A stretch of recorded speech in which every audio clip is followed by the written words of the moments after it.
बाबू हवे नया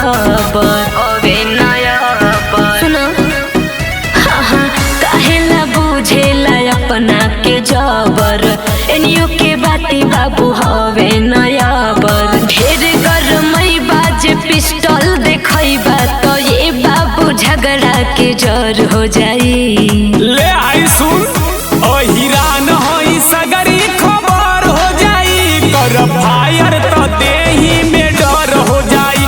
ओ हिरान होई सगरी खबर हो जाई कर फायर तो देही में डर हो जाई।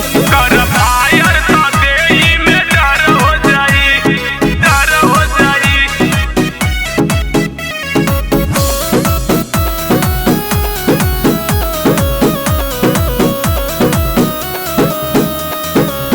आइल बड़ा नाच देखे तो देखा काहे बनेला तू नेता हो।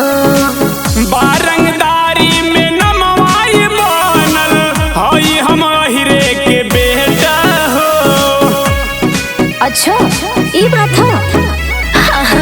आइल बड़ा नाच देखे तो देखा काहे बनेला तू नेता हो।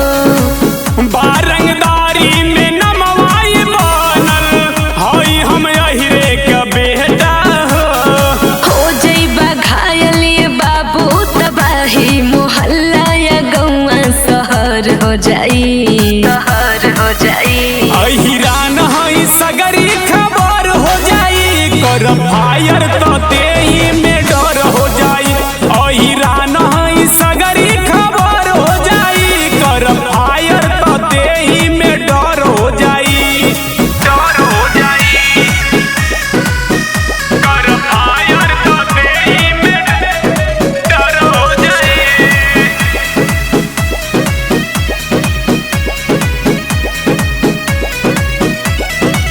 नाही सहाई तोहार मन मानी करन अखिलेश बवाल हो।